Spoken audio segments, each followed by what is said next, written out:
بسم الله الرحمن الرحيم. والسماء والطارق وما أدراك ما الطارق النجم الثاقب إن كل نفس لما عليها حافظ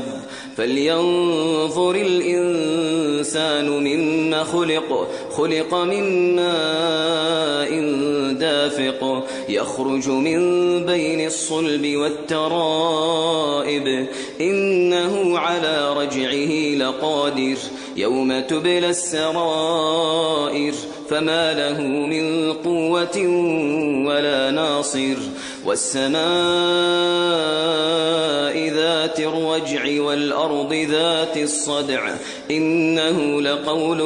فصل وما هو بالهزل إنهم يكيدون كيدا وأكيد كيدا فمهل الكافرين أمهلهم رويدا